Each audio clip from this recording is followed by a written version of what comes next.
Hello friends, सब लोग कैसे हैं। मुझे यकीन है कि आप सब ठीक होंगे। मैं भी आपकी दुआओं से बिल्कुल ठीक हूँ।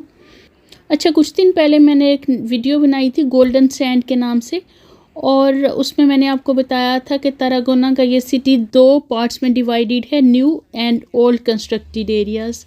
अभी मैं आपको थोड़े से क्लिप्स दिखा रही हूँ न्यू कंस्ट्रक्टेड एरिया के, ताकि आपके जहन में एक कॉन्सेप्ट और तसलसल बन जाए। अब मैं आपको ओल्ड पार्ट दिखाती हूँ इसका, और साथ उसकी हिस्ट्री भी बताती हूँ। अच्छा, अभी यहाँ से वो हिस्सा स्टार्ट हो रहा है इस एरिया का, इस सिटी का, जो ओल्ड कंस्ट्रक्टेड एरिया है। अच्छा, मुझे सबसे पहले नाम के मतलब आपको बताना है। इस सिटी जिसका मौजूदा नाम अभी तारागोना है, इसका नाम जब रोमन्स यहाँ पे थे तो तराको था, और 713 में इसका नाम तराको से चेंज होकर तारागोना रखा गया। तारागोना उस सूबे का कैपिटल था। और अभी हम जिस एरिया में हैं, ये तारागोना का एक स्मॉल विलेज है जिसका नाम अल्ताफुया है, और इस ओल्ड टाउन का नाम पहले लविला क्लोजा था। अच्छा, जब सेकंड पुनिक वार हुई थी, जो 201 से 218 यानी 17 साल तक जारी रही थी, जो दो बड़ी ताकतों रोमन्स और कार्थेज के दरमियान हुई थी, जिसमें रोमन्स को फतह हासिल हुई थी, जिसमें इंतहाई फौजी ताकत के सबूत मिलते हैं।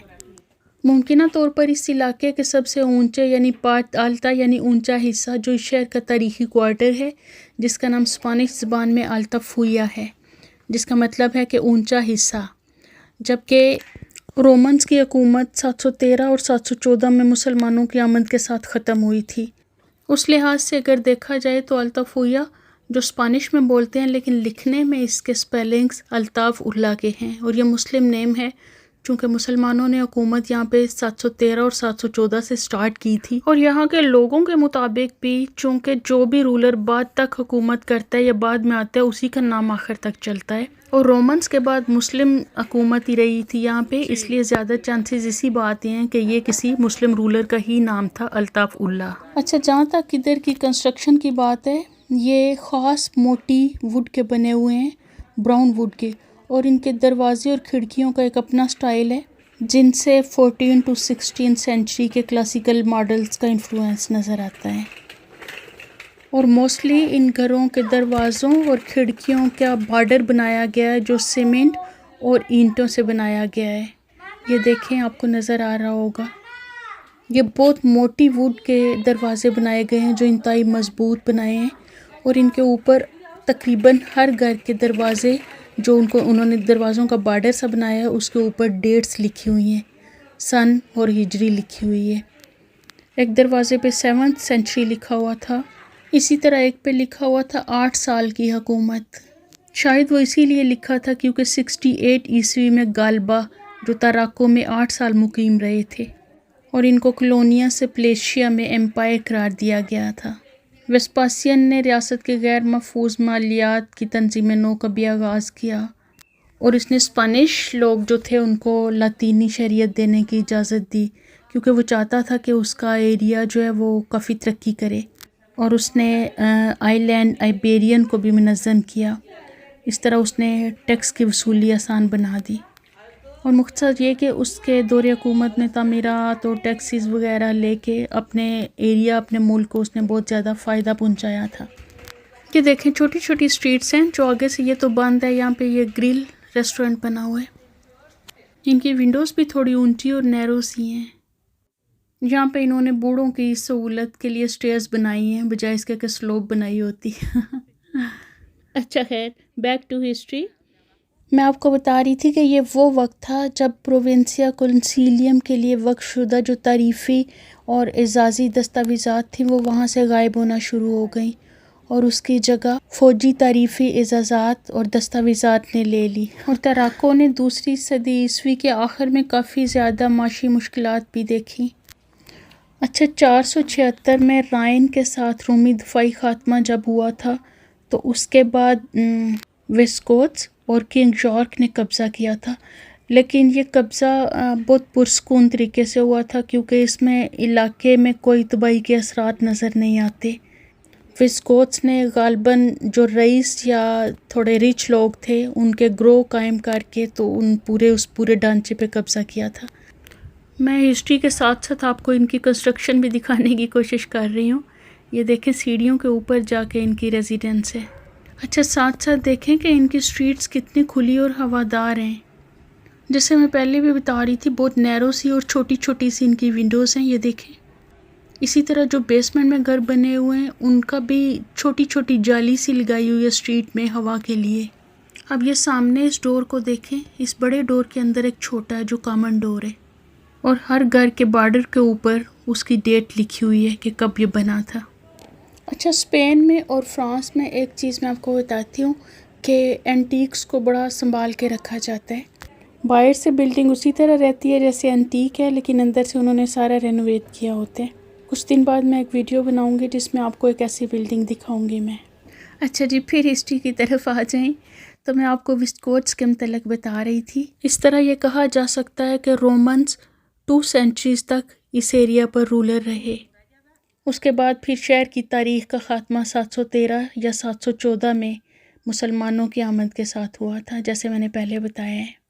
अच्छा, अभी मैं आपको लेके जा रही हूँ यहाँ के इस एरिया के चर्च की तरफ, और जो यहाँ का एक फ़ेमस फोर्ट है तमारित, उसकी बैक साइड का आपको व्यू दिखाती हूँ।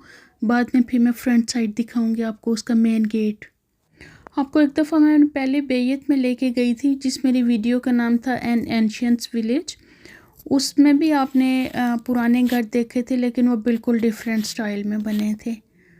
और यहाँ भी डिफरेंट स्टाइल है, लेकिन ये और तरह का है, ये रोमन्स का है एक्चुअली। उनका तर्ज ज़िंदगी, उनकी रिहाइश ऐसी थी। अच्छा, ये उस फोर्ट की बैक साइड है जो मैं आपको बताना चाह रही हूँ, और ये फोर्ट बना था 1059 में। रोमन्स की हिस्ट्री जानने के लिए यहाँ पे ज़्यादा विजिटर्स आते हैं, ये एरिया देखने के लिए, उनका तर्ज रिहाइश। और एक और बात कि यहाँ पे ज़्यादा रोमन्स ही आते हैं देखने के लिए। वैसे खूबसूरती में ये जगह भी कुछ कम खूबसूरत नहीं है। अच्छा, चले मैं अब आपको उस साइड पे लेके जाती हूँ जिधर वो फोर्ट है, और उसका फ्रंट आपको दिखाती हूँ मैं। अच्छा, ये इधर बहुत बड़ी सी एक पार्किंग बनाई हुई है, क्योंकि यहाँ पे विजिटर्स आते हैं इस फोर्ट को देखने, और उनकी सहूलत के लिए एक पार्किंग है, और साथ ये गार्डन सा ज़रा खूबसूरती के लिए। शाम होने के साथ साथ इसकी खूबसूरती और ज़्यादा हो गई है।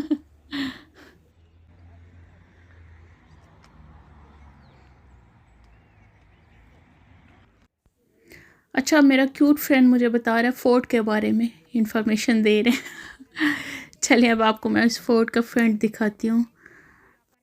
अगरचे ये फोर्ट उस तरह उतना बड़ा नहीं है जैसे हमारे कंट्रीज़ में है, लेकिन खैर। और ये भी बात है कि इन्होंने ये फोर्ट जो है पब्लिक के लिए ओपन नहीं किया। इसकी मुझे वजह समझ नहीं आई कि क्यों, लेकिन ये ओपन नहीं है। इसको अब बस सिर्फ बाहर से ही देख सकते हैं। तो चलें, जितना देख सकते हैं देखते हैं। अच्छा, ये फोर्ट टिपिकल रोमन स्टाइल पर बनाया गया है, और अगर सिर्फ इसकी हिस्ट्री एक तरह से जानना चाहें तो इसके मतलब हम ये कह सकते हैं कि तारागोना की म्यूनसिपैलिटी तमारित में बहेरा रूम के साहिल पर एक प्रोमोटरी पर वाक़ है, और कुरून वस्ती के मरकज़ तमारित से घिरा हुआ है। और इस फोर्ट के चारों तरफ गांव है, यानी गांव के दरमियान में ये फोर्ट है। इस तरह ये इस विलेज के क्राउन की हैसियत रखता है। अच्छा, फोर्ट की 4 दीवारों में से 2 महफूज हैं, ला मोरा और ला क्रूज। और जब 1988 में कतलूनिया ने हेरिटेज ऑफ कतलूनिया का आगाज़ किया था, तब से ये सकाफती हैसियत का हामिल हो गया है, जिसकी वजह से रोमन्स के अलावा अब दूसरे लोग भी इसका विज़िट करने आते हैं।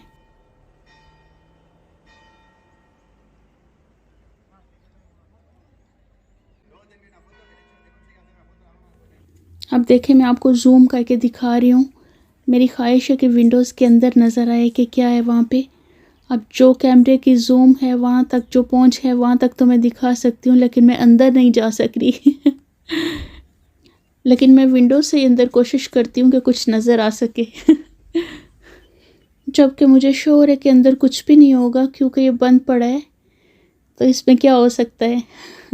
चले मैं साइड की विंडो से ट्राई करती हूँ, वहाँ पे सिर्फ जाली है, में भी कुछ नज़र आए, लेकिन कुछ भी नहीं। तो चले फिर वापस चलते हैं। अच्छा, यहाँ पे एक बात मुझे बड़ी डिफरेंट नज़र आई है और मुझे बहुत अच्छी लगी है कि ये जो गोल गेट से आपको नज़र आ रहे हैं, ये इस तरह है कि जैसे एक सिटी या एक गांव में मोहल्ले बने होते हैं, और जब एक महल्ले से दूसरे में जाना होता है तो ये गेट बने हुए हैं। एक तरह से ये गेट असाइनमेंट है, एक महल्ला ख़त्म होने से दूसरा शुरू होने के लिए। अच्छा, अब ये देखें, ये इस एरिया की टिपिकल गेम है, जो बंदे एक दूसरे का हाथ पकड़ के सीढ़ियाँ सी बनाते हैं और सबसे ऊपर एक बंदा जाता है, मोस्टली वो बच्चा होता है। और ये गेम एक तरह से लेबर यूनियन की असाइनमेंट है, जो हर साल अक्टूबर नवंबर में यहाँ पे होता है। और इस काफ्ती गेम के पेश नज़र यहाँ की अयुंतामेंतो यानी टाउन कमेटी, म्यूनसिपल कमेटी ने ये बाकायदा स्टैचू सा बना दिया यादगार के तौर पर।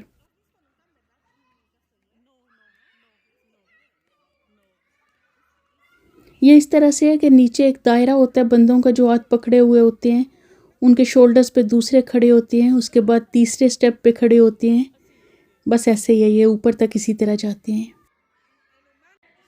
अच्छा जी, ये देखे जी लकी वेल इसके बारे में बड़ी इंटरेस्टिंग स्टोरी है कि अगर कोई बंदा अपने दिल में कोई ख्वाहिश रखता है और इसकी तरफ बैक करके खड़ा होके इसकी जॉली के अंदर से उल्टी तरफ से कॉइन फेंकता है, और अगर तो कॉइन जॉली के अंदर से वेल के अंदर चला जाता है तो उस बंदे की विश पूरी हो जाती है, और अगर नहीं तो फिर नहीं।